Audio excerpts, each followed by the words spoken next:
Who's Dr. Stephen Klineberg. Dr. Klineberg is a graduate of Haverford College in Pennsylvania. Then he did a master's degree at the University of Paris, and finally a Ph.D. at Harvard.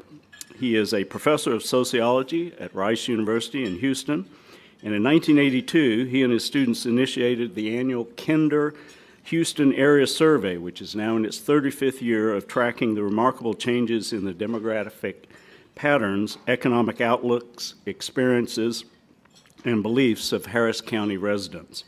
The founding director of the Kinder Institute for Urban Research, Stephen is a much sought-after speaker in the Houston community and well beyond, as we'll hear in just a minute. He's completed a series of published reports on his ongoing research and is at work this year on a book exploring the national implications of the Houston findings. Ladies and gentlemen, Dr. Stephen Klineberg.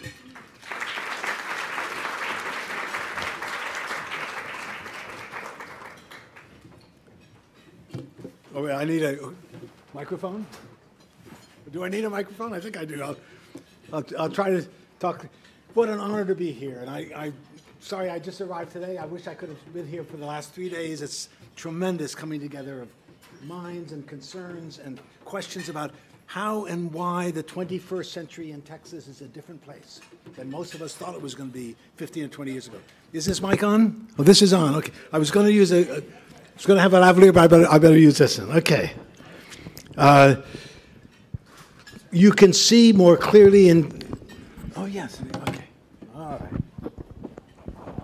Oh. Thanks. Yeah, I was wondering where you were. Hello, this is working? I can come over here? All right. My claim is that you can see more clearly than in Texas and in Houston the contours of the America of the 21st century. This is where the American future, on a variety of critical dimensions, where the American future is going to be worked out. So I want to share with you, well, I think we all know, I want to just put it on the table, the coming together of the two central transformations of our time. A new economy where education has become absolutely critical in a way that was never true before, and a demographic revolution. These have made the 21st century a different place than most of us thought it was going to be 15 or 20 years ago.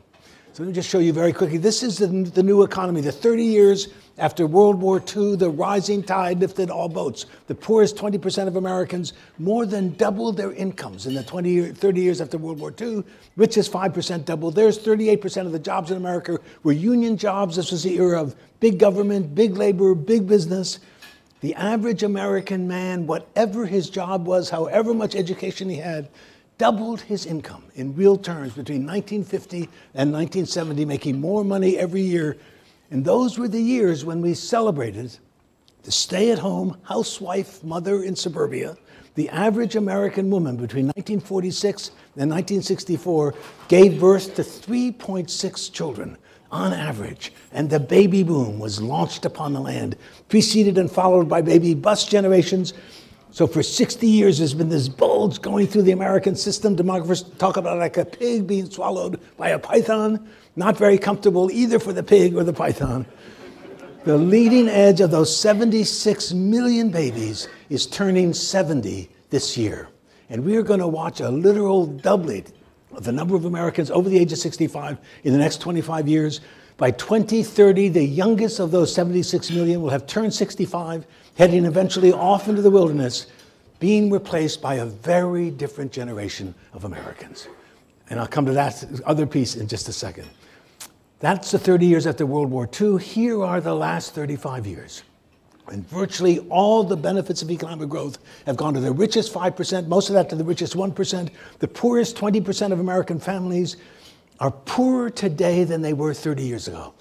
Minimum wage was $10.85 back in 1975. It is, what, $7.20 or something today.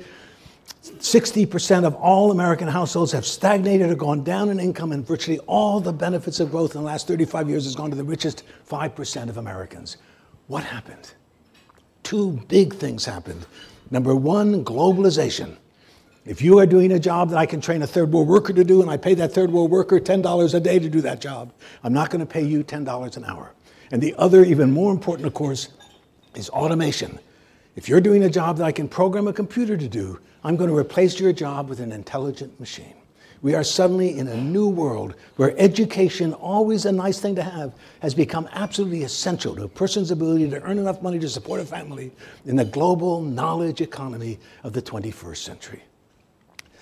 Here's one piece of evidence for this. This is an analysis of all the, in 1973, 91 million jobs in America.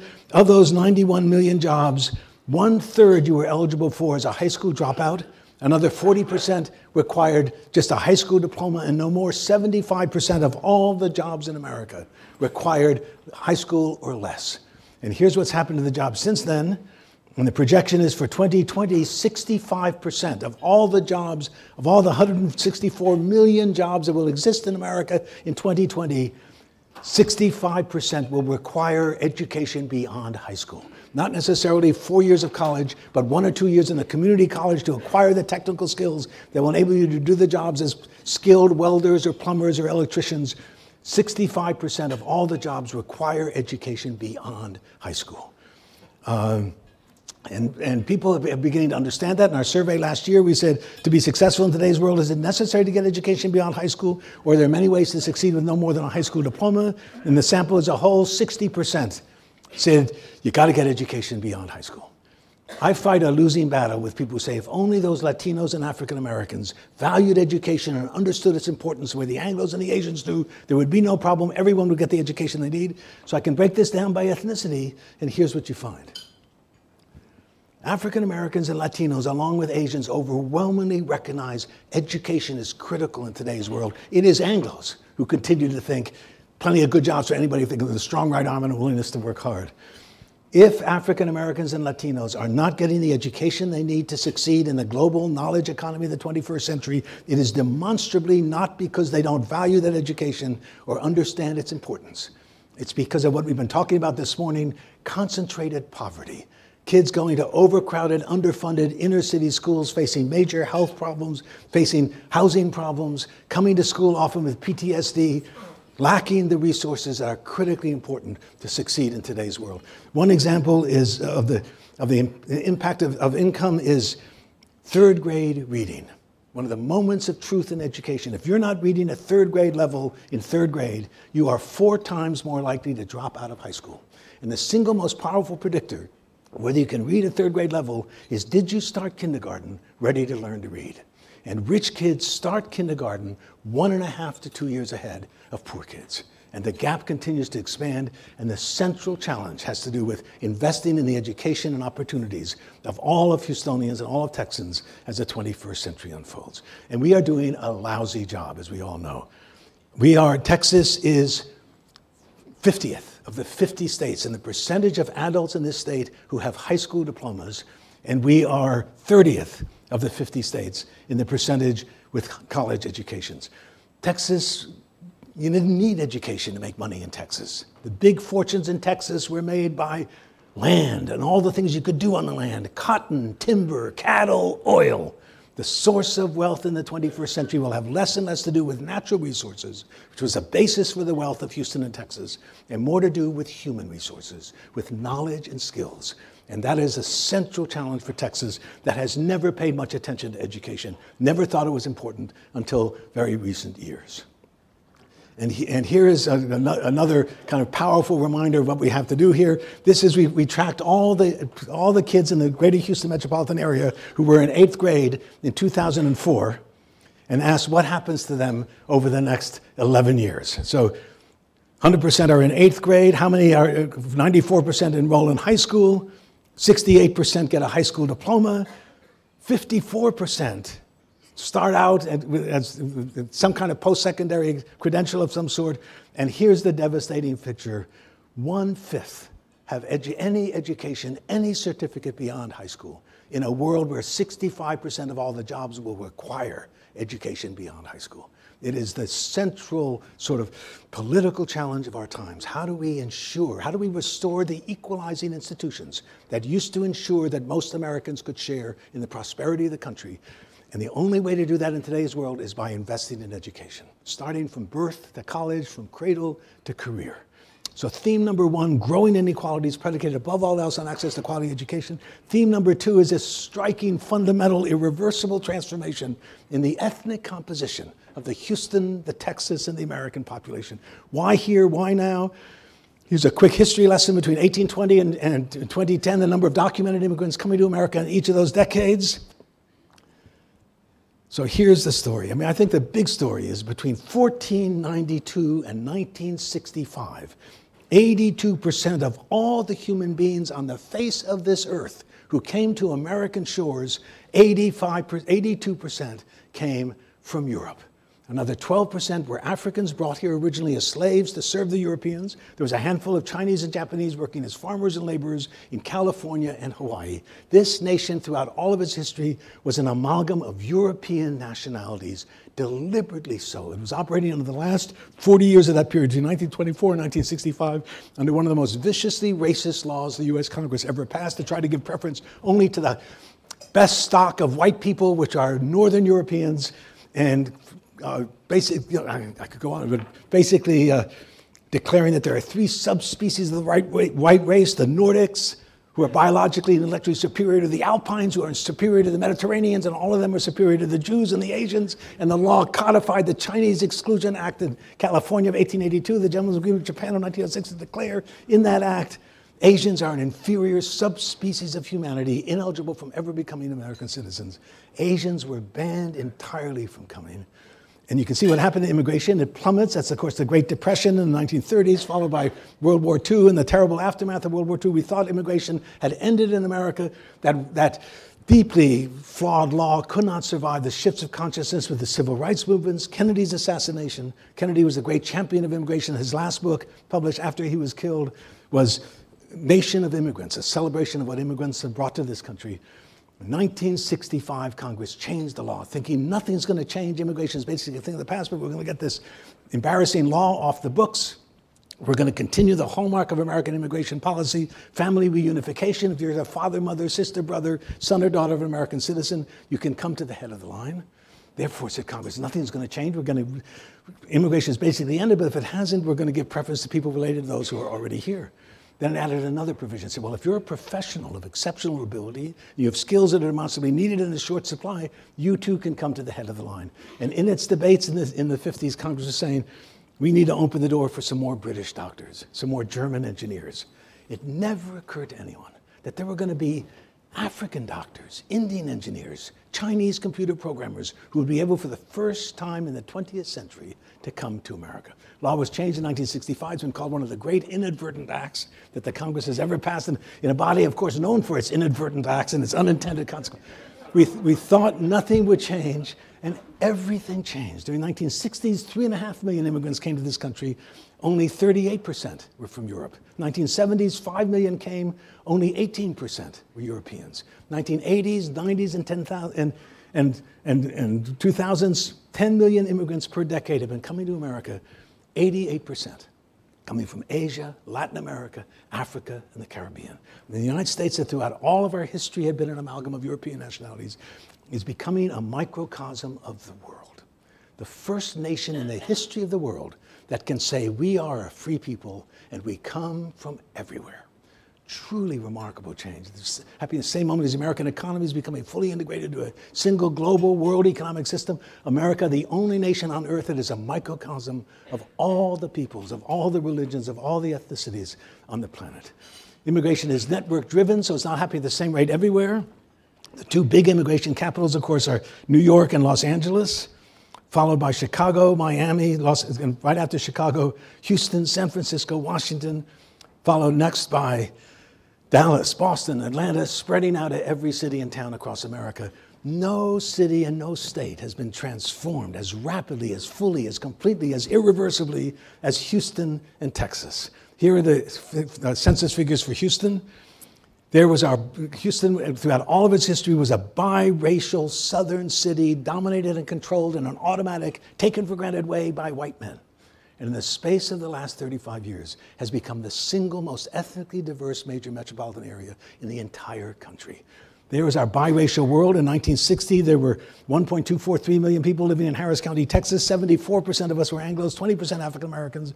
There's 6% Hispanics. Less than 0.5% were Asian. During the oil boom years of the 60s and 70s, it was Anglos pouring into Houston from everywhere else in the country. This is where the jobs were. By 1980, Houston had become the 4th largest city in America, having surpassed Philadelphia, still an overwhelmingly Anglo city.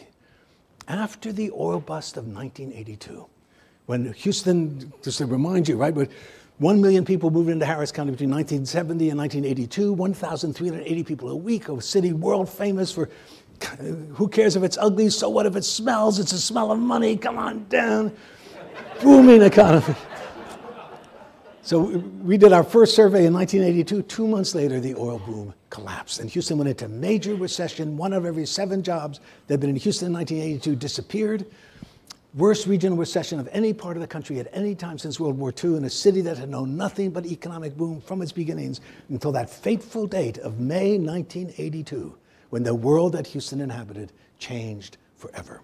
And here are the last 3 decades of the population. The Anglo population stopped growing after 1982 and then declined. There are fewer Anglos in Harris County today than there were 10 years ago, fewer 10 years ago than 20 years ago. African-American population keeping pace with the population as a whole, fueled by African immigration, fueled by the great remigration of middle-class African Americans from northern cities to southern cities, Atlanta first, Houston second, 20% growth per decade among African Americans, and then surging populations of Latinos and Asians. By 2010, Harris County was now 41% Latino, 33% Anglo, 18% African American, 8% Asian. 2 big things I like to point out here. Number 1, just imagine how different the story of Houston would have been had we not become one of the great magnets for the new immigration of the last 30 years. Houston would have lost population. We would have had the same fate as other major American cities across the country that are losing their status as major cities, because for 35 years they have stopped growing. Philadelphia, Baltimore, Pittsburgh, St. Louis, Detroit, Cleveland, Cincinnati, Buffalo. Instead, Houston is one of the most, and Texas is one of the most vibrant, rapidly growing cities in America, purely because of the tremendous energy, vitality, commitment, and hard work of immigrants pouring into that city from Asia, Latin America, Africa, and the Caribbean. No city has benefited more from immigration than Houston, Texas. And it's ironic, but I guess not surprising to see anti-immigrant attitudes in Houston, where you think how different the story of Houston would have been. If we'd been like Philadelphia as we were in 1980, Philadelphia never became the magnet that Houston has become for the urban growth of the 21st century. The other point to make is that Houston has a more even distribution among the 4 great communities of America than any of the other multi-ethnic melting pot cities. Very few Asians in Miami, there are very few Hispanics in San Francisco, there are very few African Americans in Los Angeles. This is where the 4 communities meet in greater balance, greater equality, all of us minorities. All of us called on to build something that has never existed before in human history, a truly successful, inclusive, equitable, united, multi-ethnic society that will be Houston and Texas and America as the 21st century unfolds. Here's another way to envision this very quickly. This is Harris County in 1980. There are 1,320 census tracts in Harris County. And this is a census telling us in 1980 in blue all the census tracts that had majority Anglo populations. In red are the census tracts that primarily had a majority African American. That's basically the 3rd Ward and the 5th Ward, the African American corridor down from northeast to southwest in Houston. And then along the ship channel was what we call the Segundo Barrio, where the Latinos were, and a few places around the Beltway in that olive color with no majority. That's 1980. Here's 1990. Here's 2000. Here's 2020, 2010. Isn't that amazing? With no one having planned this, no one said, oh, wouldn't it be a great idea for Houston to become a microcosm of the world? No one consulted with me before all these people came. Houston turns out to be at the forefront of the demographic transformation that's occurring across all of America, nowhere more clearly seen than in Houston, and I'll show you in a minute, nowhere more clearly seen as well as in Texas. It's not just numbers, it's also ages. So here I've got babies on the left and old people on the right. I have 12 different age categories here from under the age of 5 to age 75 and older. And here, somewhat to my chagrin, is where the Anglos are in Harris County, Texas. Ladies and gentlemen, the baby boom. It's not until you reach people age 63 and older in all of Harris County that the majority of folks are still Anglos. And at every age after the age of 63, every younger age, the percentage of Anglos plummets. The percentage of African Americans, Latinos, and Asians surges. Here's where everybody else is, in Harris County, Texas today. So this is about as powerful a picture demographers can show you of what the world looks like in both the present and the future. Of everybody in Harris County, not HISD, not inner city Houston, but the entire 4.5 million people who live in Harris County, of all the 1.5 million who are under the age of 20, of everybody under the age of 20 in Harris County, 51% today are Latinos, 19% are African American, 9% are Asian, 22% are Anglos. So 2 big points to make, right? 70% of everybody in Harris County, Texas today, 70% are African American and Latino. The 2 groups overwhelmingly the most likely to be living in poverty. We know what poverty does to your ability to succeed in the public schools. It is a safe statement to make that if Houston's African American, Latino young people are unprepared to succeed in the global knowledge economy of the 21st century, it is impossible to envision a prosperous future for Houston. That is who we are and will be as the 21st century unfolds. And the other point to make is that this is a done deal. Close the borders, build your fence, close off America, round up those 10 million people you think are here illegally and send them wherever you think they're supposed to go. 63-year-old Anglos are not going to be making a whole lot more babies. I always say, we'll do the best we can. We'll keep trying. So you can go to the bank on this, right? No conceivable force in the world is going to stop Houston or Texas or America from becoming more African American, more Asian, more Latino, and less Anglo as the 21st century unfolds. Nothing in the world can stop that. The only question our generation has been given is, okay, how do we make this work? How do we ensure that this diversity becomes a tremendous asset that can be, as Houston and Texas position ourselves in the global economy, the gateway to the global marketplace, and make sure it doesn't end up tearing us apart and becoming a major liability, reducing rather than enhancing our competitiveness in the global economy? Much depends on how this generation speaks to this remarkable coming together of the 2 forces that have reshaped and redefined America in the 21st century. So here is Texas. Texas looks an awful lot like Houston. Here's where the Anglos are across the state of Texas. About 2 years behind Houston, Texas. So everything I've said about Houston is exactly the same story about Texas. This is who we are and will be. These are the cards that this generation of Texans has been given. How we play those cards will determine the kind of future that we have as a state and as a country. Here is the United States today. Still an overwhelmingly Anglo country, but the same underlying pattern that is the story of our lives, the aging of the Anglos, that is the aftermath and consequence of that incredible economy after World War II, when women were at home making babies and men were doubling their income every 20 years. And the census, just a few months after they gave us this chart, said actually all of our data now tell us that of everybody across the entire country under the age of 8, of everybody under 8 in America, the majority are now African American, Latino, and Asian. And they said, you want to know what America will look like in 2050? Let's assume virtually no immigration. We'll assume the same level of immigration as we had in 2012, very low levels of immigration, and just go by the actuarial tables. Here's their projection, the census projection for America in 2050.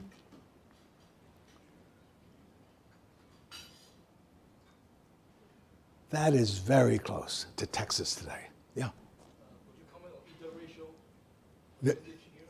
The racial, interracial. Yeah, I'll get to that. Ask me if I don't comment enough. You tell me. Let me get quick. So it is fair to say how Houston and how Texas navigate this transition will have enormous significance, not just for the Houston of the Texas future, but for the American future. We are there first. All of America will look like we look in about 25 years. This is where the American future is going to be worked out. And it's what makes, I think, this moment in our history of transcendent importance, because it's not just our future we're talking about. We are where all of America will be. We are going to be in a position to indicate what kind of an America can we build together as these processes unfold in the 21st century. I can go on a little bit further if I can. There's a lot more. This is a divergent immigration stream coming into a bifurcated economy. Asians and Africans are coming with extraordinary credentials. This is less than high school degree, some college degree, postgraduate education. Among Asian immigrants in Houston, 63% have college degrees. The group with the highest levels of education, higher than any group of Asians, are the African immigrants in Harris County. Half of them coming from Nigeria, London-trained doctors and engineers. Why are Africans and Asians coming with such extraordinary credentials? Because there was no one for them to family reunify with when the gates were open. The only way you could get here was to qualify as a professional of exceptional ability, as in the case of African doctors, Indian engineers, or in the case of the Filipino nurses having skills that were demonstrably needed in short supply, or as in the case of the Vietnamese qualifying for refugee status. So one group of immigrants are coming with higher levels of education than we've ever seen in the history of immigration. 40% only of Anglos report that they have any kind of education beyond high school, compared to 63% of Asians. US-born blacks, 1/5 are high school dropouts, 1/5 are college degrees, 1/4 of Latinos are high school dropouts, and then striking deficits on the part of Latino immigrants, coming with stunning educational deficits. Almost 60% come to Houston and into America without high school diplomas, in a world where high school is is less than what you need to succeed. And that's what scares people. What's happening to these immigrants? They're making these demands on our resources. They're never getting out of poverty. So we can contribute to this discussion because we have reached in our surveys 5,200 US-born Latinos and 4,800 Latino immigrants. So we can ask the question, what happens to Latino immigrants the longer they're in this country? Do they ever make it out of poverty? So we can compare immigrants who've been in this country for 9 years or less, 10 to 19 years, 20 years or longer, compare them to second-generation Latinos born in this country of immigrant parents, and third generation, born in this country of parents who were also born in America. And here's what you find, and again, I'll have to go as quickly as I can. Education, very little difference, right, because they're coming as adults. But what is striking and ominous is that there is virtually no improvement between second-generation Latinos and third-generation Latinos. They are stuck in terms of having access to college educations, being able to afford that education, and being able to get the education they need in high school that prepares them to make it through college. But despite having no improvements in education, every measure we have shows this pattern. This is working in production or day labor jobs. This is making more than $25,000 a year. This is, do you own or rent the place where you live? Do you and your family currently have any health insurance?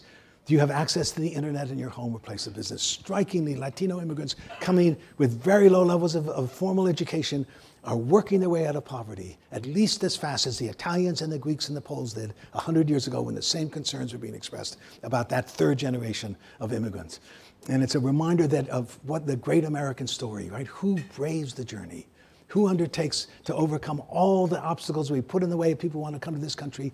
Only the healthiest, only the most self-confident, only the most committed to the belief, if you work hard in this country or in this state, in this city, if you work hard, you can succeed. And you see that even more, and clearly today, than I think we did 100 years ago.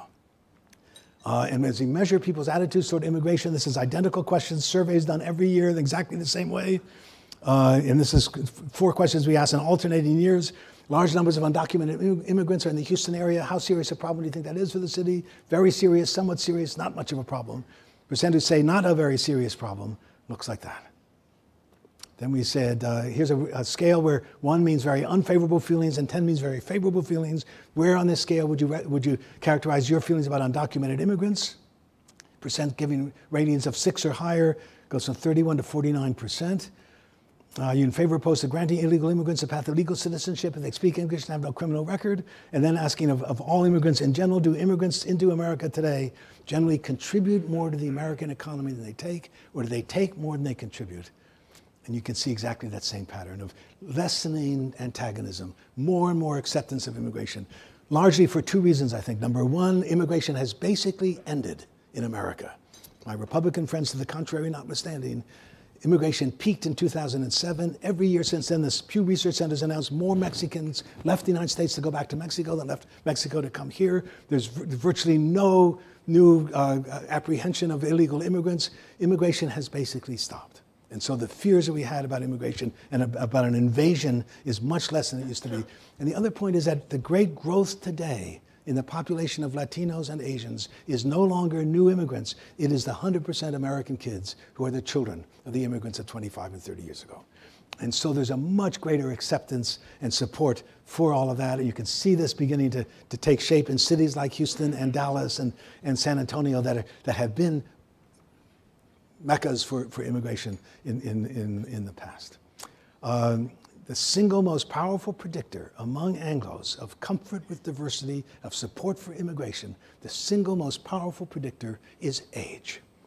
Here are just two quick things to show you. This is a kind of fun question we asked. You ever been involved in a romantic relationship, we asked of Anglos, with anyone who was not an Anglo? And of Anglos under the age of 45 or so, 59% said, thank you for asking. Yes, indeed, I have. And here it is for us older Anglos, and I'm afraid the hearts are going to get a little smaller here. Wow, a powerful reminder that we older Anglos grew up in a different world. The world of the 1960s and 70s was a different place in America than the world of the 1990s and 2000s. There's a law of human nature that says what I am familiar with feels right and natural. What I'm unfamiliar with feels unnatural and somehow not quite right. Every question we ask about comfort with diversity, support for immigration, shows this pattern with age. Here's just a few examples. I got my 4 different generations, the millennials, Generation X, baby boomers, silent generation, watching them over time. So of everybody under 35, 68% agree the increasing ethnic diversity in Houston due to immigration is a good thing for the city, and 51% of Anglos over 60 said it's a bad thing for the city. Are you in favor of opposed to granting illegal immigrants a path to legal citizenship? And then strikingly, 66% of the millennials said the increasing immigration into this country today mostly strengthens American culture, sorry, and 61% of Anglos, of the silent generation of Anglos over 70, said it threatens American culture. Not surprising. It's what it means to be living at a time of remarkable, fundamental, irreversible, revolutionary change. And I tell you, you got to be gentle with us older Anglos who are struggling with all these things. Younger Anglos are saying, what's the big deal here? This is America. This is what I love about this country. And it's not at all surprising that you see these patterns unfold. It also gives us some sense of optimism as we go forward and we older Anglos begin to start heading off into the sunset. Finally, one other quick point to make. What will be the source of wealth for cities like Houston and Texas in the 21st century? Cities like Dallas and it has to do, above all, with attracting the best and the brightest people in America, working the cutting edge of knowledge, able to put that knowledge into commercial ventures. In Houston, the source of wealth will have less and less to do with our location in the East Texas oil fields and more to do with biotech, bio-nanotech, bio-nano-infotech, bio-nano-info-envirotech. The source of wealth is housed between the ears of the best and the brightest people in America who can live anywhere. And suddenly, quality of life issues, never terribly important for Houston or other Texas cities, has become central to the pro-growth agenda for these cities as they try to position themselves for prosperity in the 21st century. And here's just some examples. One of the transformative events in Houston's history will be recorded, I think, to have occurred in 2012, when the citizens of the city of Houston voted to tax ourselves $100 million in a major bond election to be matched by $130 million in private monies, to take the 9 major bayous in Houston, this is Bayou City, the bayous, the creeks that were concretized in the cheapest possible way by the Army Corps of Engineers to serve as drainage ditches for our flooding problems. That's what we did in Houston in the 1970s and 80s. You got a flooding problem, let's try to straighten out these creeks, concretize them, get the water out of here as fast as possible. No one thought of these as amenities of any value. We voted in 2012 to build 170 miles of linear park space along all 10 of the bayous to revitalize the 30,000 acres along those bayous, connect them together, and by the completion of this Bayou Greenways 2020 initiative, half of all Houstonians will live within walking distance of a bayou trail. Would have been inconceivable 5 years ago. This is a city reinventing itself. And there's one other particularly interesting point is that Houston, not at all unlike all the other Texas cities, given those big open spaces of the state, we have built in Houston the most spread out, the least dense, the most automobile-dependent city maybe in all of America. Here is the city of Houston It covers 600 square miles and has a grand total of 2 million people in the city of Houston. You know how big 600 square miles you could put inside the city limits of Houston, Texas, simultaneously, I kid you not, the cities of Chicago, Baltimore, Detroit, and Philadelphia. Those 4 cities together cover the same geographical space as the city of Houston, and they contain 5.5 million people together. We have a grand total of 2 million in the city of Houston. Then you go out to the greater Houston metropolitan area, the 9-county CMSA. Down here in the southwest is Fort Bend County. Fort Bend County, we think, I should have mentioned this earlier, is probably the most ethnically diverse county in the world. Fort Bend County today is 20% Asian, 24% Latino, 21% African American, 34% Anglo. You can't get much closer to 1/4, 1/4, 1/4, 1/4, right? And that's the entropy index. That is a measure of how ethnically diverse is a community. Houston and Texas are where all of America is heading, and we're there first. So here is the 9-county area, covers 10,000 square miles, has a grand total of a little over 6.5 million people. 10,000 square miles. That is almost as big as the entire state of Massachusetts and considerably larger than the state of New Jersey. This is the blob that ate Southeast Texas. Houston was built on a crummy little bayou 50 miles from any natural barrier in any direction. No mountains, no forests, no rivers, a developer's dream. Built by, for, and on behalf of the automobile, made possible by air conditioning, and we spread everywhere. And we have created a civilization totally predicated on the automobile. So here's my last set of questions from the survey. We asked people, if you could choose how you wanted to live in Houston, what would you pick? How would you like to live? So we said, what kind of an area would you like to live in? A single-family residential area or an area with a mix of developments, including shops, workplaces, and restaurants? 50-50 split in a city that provides virtually none of that second alternative. And then what kind of house would you like to live in? A single-family home with a big yard where you would need to drive just about everywhere you want to go, or a smaller, more urbanized home within walking distance of shops and workplaces? 50-50 split. And then what about how should we spend our transportation money, spend them to expand existing highways, or spend them on improving rail and buses? And there's a pattern there that we'll see if it keeps going. It's still about 50-50. But when we ask people in our surveys, a first open-ended question, when you get to, thank you for helping us out. Here's my first question. What would you say is the biggest problem facing people in the Houston area today? It used to be the economy. Before that, it was crime. It is now overwhelmingly traffic. And I think that's just being reflected here. For God's sakes, building some more roads. But we are a different folk than we were when we all built these cities in the 1960s and 70s. In 1970, 2/3 of all American households, 2/3 had children living at home. If children at home, they need to be out in the suburbs, they need green space. That's where we're heading, right? Today, less than a third. The census thinks by 2020, about 1/4 of all the households in America will consist of children living at home. Another 1/4 will consist of individuals living alone, either permanently or temporarily. And we're watching the fastest growing age segment of the American population are men and women over the age of 80, growing faster than any other segment of the population. We're not seeing anything yet as the baby boom generation turns 70 and then begins to move into that status. I tell you, I'm not sure I want all those 80 and 85-year-olds driving everywhere in Houston, Texas. And then, of course, they're trying to attract this millennial generation, the young creatives, the knowledge workers. Sociologists talk about this generation as a postponing generation. They seem to be in no rush to get married, to have babies, to turn us into grandparents. They don't want to live out in the suburbs. They want all the diversity, bar hopping, and variety that only cities can provide. And rural suburbs are now increasingly urbanizing. You've got the town centers and whole kinds of ways by which people are beginning to accommodate the very different population that is the population of Americans in the 21st century. And here's one other quick, I have a great picture of downtown Houston covered with nothing but parking lots, and then downtown Houston today filled with all kinds of things. I'm sorry I didn't bring it, but that was too much about Houston. This is Texas. These are the stories. going to have to nurture a far more educated workforce, starting from birth all the way through, making sure that we've got an educated workforce that can attract the talent, that will grow the business of the 21st century, that can perpetuate the tremendous knowledge work that you guys in this room are doing, and that we need more young people to want to come to Houston, want to come to Dallas and to other parts of Texas, and build those research centers that will fuel the new economy. We're going to have to, as I say, build something that's never existed before, a truly inclusive, successful, multi-ethnic society that will be a model for what all of America can be in the 21st century. And Texas cities are going to have to become much more appealing urban destinations. Houston, we know Harris County will add another 1 million people. We're all very confident in the next 20 years, another 1 million people will move into Harris County. Can we build a more beautiful, a greener, a healthier, a more attractive city with another 1 million people?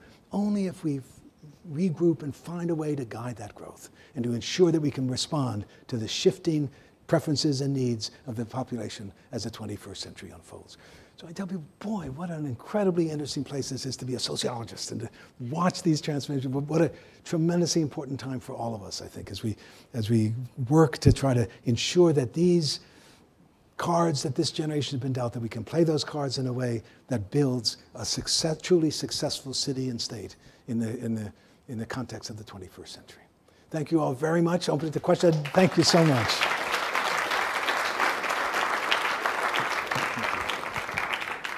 Didn't mean to talk so long, but do we have some time for questions and thoughts? Perhaps take one or two questions. Yes, sir. I think you were suggesting that by the second and third generations that the changed dramatically, that the negatives associated with the first wave of immigrants. Right. Immigrants tend to go into co-ethnic enclaves and make the rest of us uncomfortable. They're speaking a funny language. Second generation are 100% American kids. I didn't really see that in one set of your data, though, showing that this was persisting, that there was very low college education. I think it was certainly much higher for some groups of demographics than others. Well, maybe it was undocumented exactly which one it was. I was showing the Latinos and comparing three groups of immigrants, those that had been in the country for 9 years or less, 10 to 19, 20 years or longer, and then second generation Latinos, born in this country of immigrant parents, and third generation, born in this country of parents, both of whom were also born in this country. And those that are born in this country are much more likely to have high school educations, but not much more likely to have college education. What is particularly striking is that third generation Latinos are not going any further in school than second generation as a whole. And that tells you there are some blockages there, similar to the blockages that are confronting African Americans. We touched on at the beginning of this thing. They understand how important education is. They're not able to get it. And they're not able to get it to no fault of their own, but because of the nature of the resources that are available to nurture the children in rich families and poor families. And we've got to find a way to bridge that. The other thing that's interesting is there's a growing middle class and a growing underclass in all of the different communities. What we are dealing with, what I think is the great challenge for the future of Texas and America, is not an ethnic divide. Two reasons for feeling that. One is we are falling in love with each other, marrying and making multiracial babies at a rate that we've never seen before. Something like, of all the marriages in the last 3 years involving an Asian in the United States, almost a third involved a non-Asian. 28% of all the married third generation Latinos are married to non-Latinos. There's been a 600% increase in black-white marriages. We sociologists don't like this, of course. We want to put people in nice separate categories. So we're watching that whole, moving into what's called a transracial world where ethnicity become less and less relevant. But class has become more relevant. And the one demographic in this country that is suffering the most by most of the health indicators that we can use, the one demographic that has dropped the most in life expectancy, shorter life expectancy today than 10 years ago, that one group are whites with high school educations or less. Exactly what you would expect given the new economy that is simply not providing jobs for people with no more than high school. And it's a reminder that we're watching a class divide across the board that is the critical challenge. And how do we who are wealthy and successful make sure that those opportunities are made available to people with kids without those kinds of resources? Yes, sir. Here's a voice, Dr. Klineberg, a voice out of the silent generation.